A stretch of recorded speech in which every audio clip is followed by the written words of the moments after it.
नमस्ते फ्रेंड्स, मैं खुशबू मिश्रा स्वागत करती हूं अपने चैनल खुशबू मिश्रा ब्लॉग में। कैसे हैं आप सब? मुझे कमेंट में ओम नमः शिवाय ज़रूर लिखिएगा। और आज इस वीडियो में जानेंगे हरियाली तीज कब है। हरियाली तीज के दिन हमें कौन से काम हैं जो नहीं करने चाहिए, संपूर्ण नियम विधि हम इस वीडियो में जानेंगे। इससे पहले अगर आपने मेरे चैनल को सब्सक्राइब नहीं किया है तो इसे सब्सक्राइब कर लें, बेल आइकन को ज़रूर प्रेस करें जिससे वीडियो की नोटिफिकेशन आप लोग के पास सबसे पहले पहुँचे। हरियाली तीज सावन महीने के शुक्ल पक्ष तृतीया तिथि को हरियाली तीज मनाया जाता है। यह व्रत हम अपने पति की लंबी उम्र के लिए करते हैं और यह व्रत निर्जला रखा जाता है। और इस व्रत में भोलेनाथ की पूजा की जाती है, माता पार्वती की पूजा की जाती है, गणेश जी की पूजा की जाती है, यानी संपूर्ण शिव परिवार की पूजा करते हैं।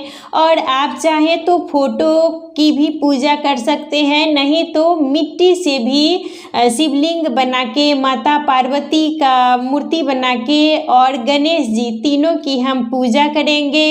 यह व्रत निर्जला रखा जाता है और इसकी शुरुआत हमें एक दिन पहले से ही करनी चाहिए। एक दिन पहले ही नहाए खाए होता है, तो नहाए खाए के दिन हमें अच्छे से बाल वगैरह धो लेना चाहिए, नाखून भी काट लें, क्योंकि नाखून जब तक हम काटते नहीं हैं तो हम शुद्ध नहीं हो पाते हैं। तो आप नाखून काट लें, बाल धो लें और इस दिन हमें सात्विक भोजन ही करना चाहिए। लहसुन प्याज का सेवन आप ना करें और मसूर की दाल वगैरह भी इस दिन हमें नहीं खानी चाहिए। सेंधा नमक का यूज करना चाहिए और बैगन मूली ये सब भी हमें नहाए खाए के दिन नहीं खानी चाहिए, क्योंकि बैगन मूली ये सब अशुद्ध माना जाता है।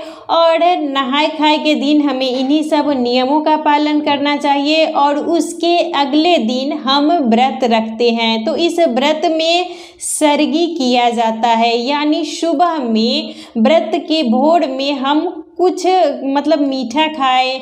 आप चाहें तो मीठा भी खा सकते हैं, मिठाई भी खा सकते हैं, जूस भी ले सकते हैं, या शरबत नींबू और चीनी मिला के शरबत भी बना के पी सकते हैं। कोई फल फ्रूट्स भी ले सकते हैं। तो जो आपको लगे कि हम खाने का आपका इच्छा हो वो सुबह में आप ज़रूर खाएं और नींबू पानी भी ज़रूर पी लीजिएगा। इससे शरीर में पानी की कमी नहीं होती है। तो आप सरगी 4 बजे भोर से पहले ही कर लीजिएगा। सरगी करने का यही नियम है, यानी सूर्योदय होने से पहले ही हम सरगी कर लेते हैं और पूरे दिन हम निर्जला व्रत रखते हैं। और शाम के टाइम में हम विधिवत भोलेनाथ की, माता पार्वती की और गणेश जी की पूजा करते हैं। और इस पूजा में हरा का बहुत ज़्यादा महत्व है, तो आप हरी साड़ी पहने।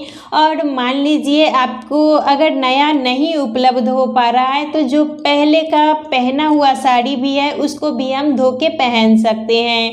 तो आप हरी साड़ी पहने, हरी चूड़ी पहने, हरा बिंदी लगाएं, यानी हरा का ही ज़्यादा महत्व है। और मान लीजिए अगर आपके पास हरा नहीं है तो आप लाल, पीला ये सब भी कलर पहन सकती हैं। और 16 श्रृंगार करके ही हमें पूजा करनी चाहिए। और मेहंदी आप एक दिन पहले ही लगा लें। और 16 श्रृंगार में पूरा श्रृंगार हमें अच्छे से करना है। और उस दिन हमें जो वो शादी का चुंदरी होता है उसको ज़रूर ओढ़ के ही पूजा करनी है। तो सिंदूरा है यानी सिन्होरा, उससे मांग ज़रूर भर लेनी चाहिए।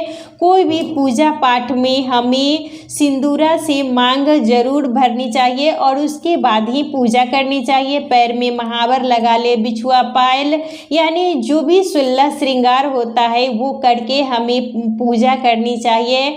और पूजा शाम के टाइम में करें तो ज़्यादा अच्छा है। बहुत से लोग हैं कि सुबह में भी करते हैं और शाम में भी करते हैं। तो आपके इधर देख लीजिएगा, जैसा करते हैं वैसे भोलेनाथ की पूजा प्रदोष काल में ज़्यादा अच्छा होता है। और पूजा करने के बाद हमें अपने बड़ों से आशीर्वाद ज़रूर लेना चाहिए। बड़े यानी आपकी सास हो, ससुर जी हो, या आप पति से आप आशीर्वाद ज़रूर ले लें, क्योंकि सबसे बड़े भगवान तो हमारे पति ही हैं। तो उनसे आशीर्वाद ज़रूर लेनी चाहिए।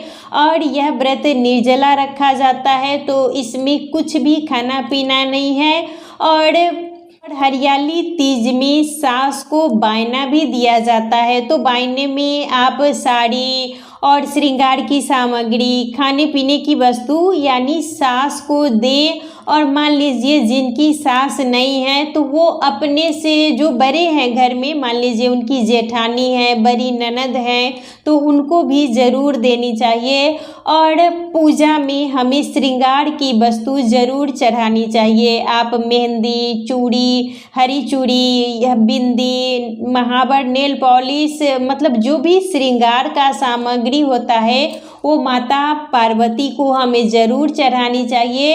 और कुछ श्रृंगार हमें अपने लिए भी रखना चाहिए, क्योंकि जब हम माता को चढ़ा के उस श्रृंगार सामग्री का यूज करते हैं तो उससे हमारे सुहाग में वृद्धि होती है। जब आप पूजा के समय माता के मांग में सिंदूर लगाएं तो उस सिंदूर को लगाने के बाद जो उंगली में बचता है उससे अपनी मांग जरूर भरनी चाहिए। में झूला झूलने का बहुत ज़्यादा महत्व है। तो आपके अगल बगल में कहीं भी अगर झूला लगा है तो आप झूला इस दिन जरूर झूलें। भोलेनाथ की जब हम पूजा करें तो बेलपत्र, धतूरा, भांग, जो भी मतलब उनके पूजन में चाहिए वो सब हमें भोलेनाथ को ज़रूर चढ़ाना चाहिए। आप जनेऊ भी चढ़ाएं, कलावा भी चढ़ाएं, जो भी मतलब जैसे हम भोलेनाथ की पूजा करते हैं उसी तरीके से हमें विधिवत पूजा करनी चाहिए।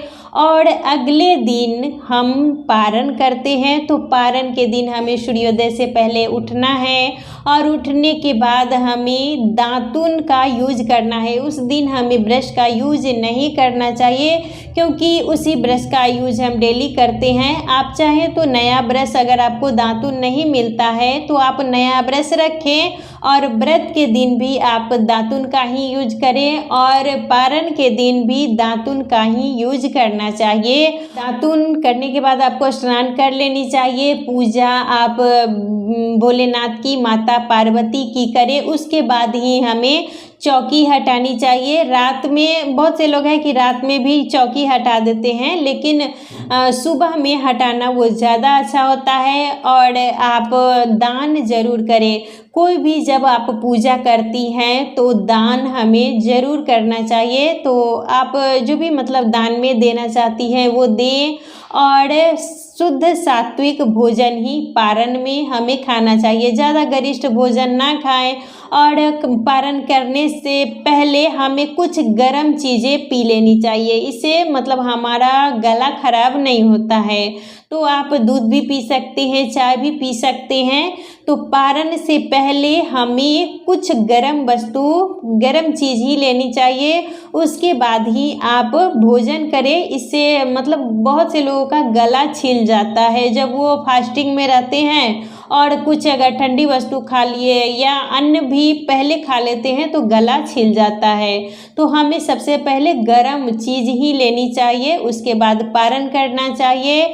और हरियाली तीज 19 अगस्त दिन शनिवार को पड़ रहा है और इसका नहाय खाए 18 अगस्त दिन शुक्रवार को होगा। तो हमें नहाय खाए 18 तारीख को करनी है शुक्रवार को, और 19 तारीख को हमें व्रत रखना है और 20 को हम पारण करेंगे। और इस बार हम कोई नया व्रत नहीं उठाएंगे। और सुहाग का जो व्रत है वो तो बिल्कुल ही हमें नहीं उठाना चाहिए, क्योंकि इस बार अधिक मास पड़ा है। तो अधिक मास पड़ने के बाद हम कोई भी नया व्रत नहीं उठाते हैं। तो आप कोई भी नया व्रत नहीं उठाएं। तो चीज़ आप ज़रूर पहन के ही पूजा कीजिए, वो है टीका। तो आप टीका उस दिन पहन के पूजा ज़रूर कीजिएगा। गले में मंगलसूत्र जरूर होना चाहिए, पैर में महावर बिछुआ, ये सब नियमों का पालन करना चाहिए। आशा करती हूँ, उम्मीद करती हूँ इस वीडियो से आपको बहुत सारी जानकारी मिली होगी। वीडियो अच्छा लगे तो इसे लाइक ज़रूर कीजिएगा, मेरी चैनल को सब्सक्राइब कीजिएगा। फिर मिलूँगी एक नए वीडियो में, तब तक के लिए नमस्कार।